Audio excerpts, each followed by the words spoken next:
everyone, Flo here, and welcome to the second ChibiHigh ChibiMation DevLog. Now, before we start, I'd like to thank you all for supporting the first installment. It means a lot to the team to know that there are people cheering us on despite everything we went through for these past couple of months. November was especially hardcore, but don't worry, we have some exciting news and behind the scenes stories to share in this video, so keep your eyes open and your ears ready. If you feel lost while watching this, there will be timestamps along with the transcript in the description to separate each new information provided, and in order to read or hear at your own pace. So without further ado, let's get started. This might sound ominous, but it is a step as much as anything else when it comes to developing something with tons of assets to handle.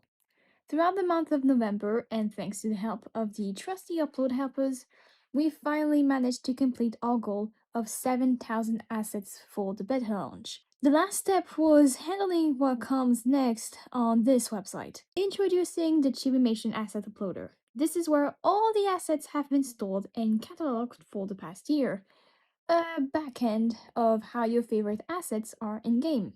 If you remember, it was quickly mentioned in the last devlog, but not with visuals. Back on track. The part upload helpers have been massively working on is storage. Classifying is another story with a different team, the asset approvers. What they do is they check if the assets are aligned with the base, all layers are in place, if a set is correctly paired, checking for names and tags, removing duplicates. It is a delicate process of tidying and polishing what's already in place to make sure testers, and ultimately players, have an overall great experience when searching and trying out the assets. I got to experience the cataloging process, and here's a glimpse of what I went through. 30 mouse named assets, duplicates in a lot of accessory categories, left and right being switched when cataloged, accidentally unblinking a pair, report issues with assets, and most importantly, website shenanigans. Now, this website updates every 10 seconds, but if you're not careful enough, it glitches and takes you back to the first page of the catalog you're working on, which is extremely frustrating. It was excruciating for sure, but I learned so much through it. As I'm making this video, the purge period is finally over, and Object is now tweaking where it is needed. Phew. Meanwhile, we are experimenting with color changing in game. Now that the assets are more or less settled, we are having fun trying all sorts of combinations. Here is how the coloring UI system currently is, along with examples of characters the directors made.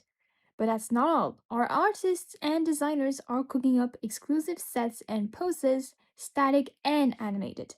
We have a preview of the poses we are trying to implement, and if you have any suggestions, don't hesitate to let us know in the comments or within the CM Discord server. In the last devlog, we discussed how the exteriors of the school and some parts of town were being modeled.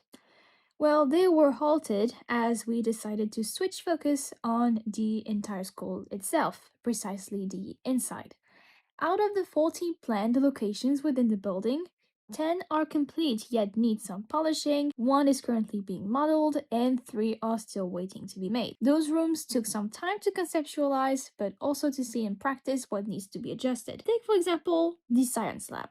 We had a hard time figuring out the color palette and the composition of the room. As you can see from these early in-engine visuals here, the furniture and floor blended together color-wise, and later there were too many different patterns, making the room a bit too overwhelming. By experimenting and basing ourselves from in-real-life references, we have settled for the current version as seen on screen.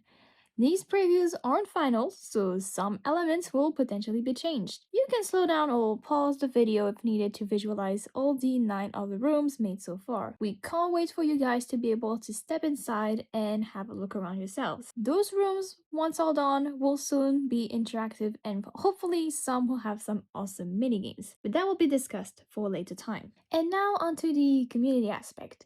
Teased in the first devlog, this time it is real. For our first event, you can submit awesome posters for the ChibiHigh walls.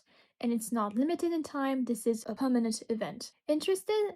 Let me break it down. The rules are simple. Posters must include team OCs or official mascots. make sure to check out Discord and Instagram for all character sheets. Your OCs can be added alongside them. They can be either accompanied with inspirational messages or simply fun art themed, as long as it doesn't contain any of those themes, which are not safe for work, personal information, alcohol, smoking, gore, etc. Just picture yourself doing a poster for your school. Respect the measurements. PNG or JPEG with a minimum of 1600 per 1600 pixels. It can be bigger, not smaller.